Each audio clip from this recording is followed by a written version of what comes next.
Would you be surprised if I told you that many healthcare professionals and other high-income earners spend their entire working careers chasing more income from their job, yet very few achieve true financial independence and freedom?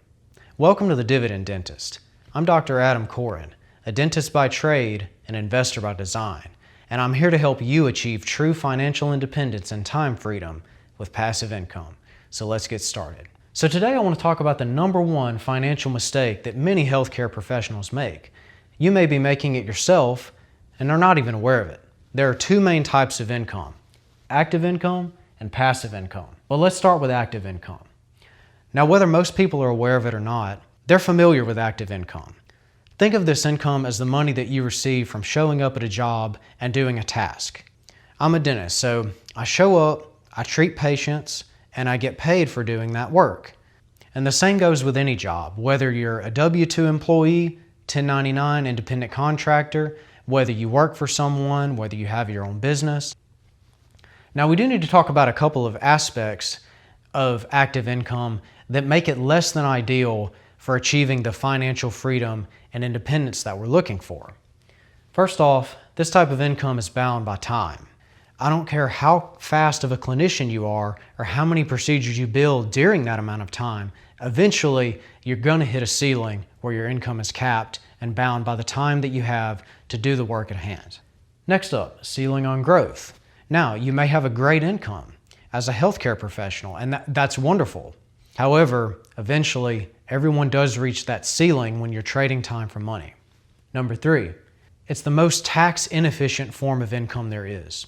Not only are we often paying the highest rates in federal taxes and state taxes for that matter as well, but you're also getting hammered with payroll taxes on top of that.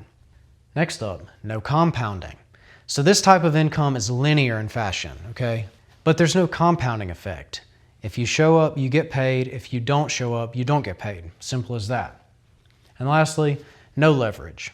When I say leverage, I'm referring to the fact that active income is solely resting on your shoulders, meaning you have nothing else that's kind of giving you a boost to earn that income. Now let's shift over to passive income. My favorite type of income, and the type of income that, in my opinion, everyone should strive to have more of.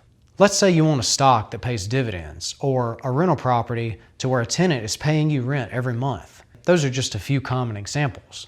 Number one, passive income works 24/7. Whether you're at your day job, whether you're at home with your family, whether you're on vacation, whether you're asleep at 3 o'clock in the morning, passive income works for you 24/7. Next up, no growth limit.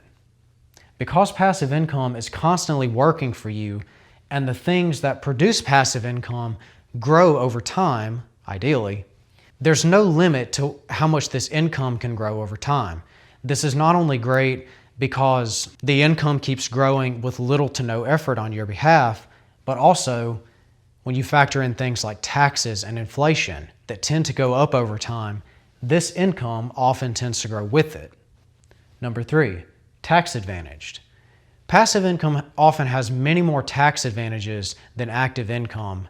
So not only are you not working for that income and it grows over time independent of your efforts, you're paying less taxes on that income as well. Next up, compounding. When you compare passive income and the compounding effect to our active income example, passive income, on the other hand, has a compound effect. So each time you receive passive income, it may start out like this at first, you reinvest it, and your army of dollars grows bigger and bigger and bigger as they recruit more and more dollar bills that can produce more passive income for you. Think of it as a snowball effect rolling down a hill.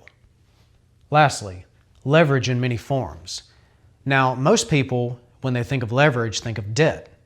And that is one form of leverage. But think about passive income and leverage, for that matter, in different forms. Let's say you own a dividend-paying stock. Well, all of the production, all of the resources, all of the employees, the staff, materials that went into producing whatever it is that you've invested in, you're getting rewarded for that. So that is leverage without you actively showing up to receive that income. To our real estate example, let's say you have a tenant paying you every month. Well, your tenant, just like everyone else, has a job they go to every day and they earn income from that job. And in turn, they pay you for providing housing to them. So you're leveraging and benefiting from that and also benefiting them by providing a place to live. So lastly, let's discuss what you should do whenever you work and receive active income and you get a paycheck. Think of this paycheck as your launch pad because you have many different things you can do with that money. Let's take our dentist example again.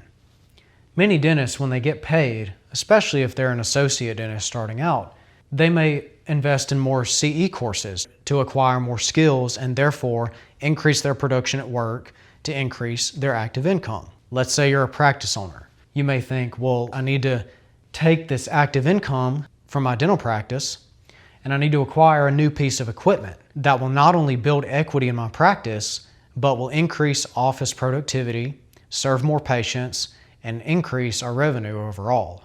Neither one of these approaches is inherently wrong. However, again, you're establishing a cycle because when you have money and you use it to acquire things that produce more active income, it's still dependent on your time and showing up for money.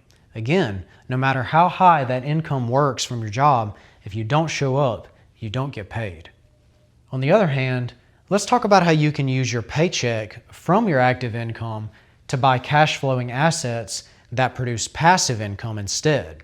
In this scenario, you're using your money to buy assets that produce cash regardless of your presence, regardless of your time, and regardless of whether you're there actively working or not. This can be a huge way to get all of these benefits, and it gives you options sooner rather than later, to where you can reach the point where work is optional and you work because you want to, not because you have to. We'll end with a mindset shift. In many ways, passive income is greater than active income. Neither approach is wrong, and I encourage you to make the most from both types of income that you can. However, the next time you get paid, try to find ways to where you can use that money to buy cash flowing assets and increase your passive income to reach freedom that much sooner. Ultimately, stop trading time for money and start leveraging assets that produce cash flow instead. If you like this video, let me know in the comments below, and remember to hit that like button and subscribe for more content just like this. See you in the next one.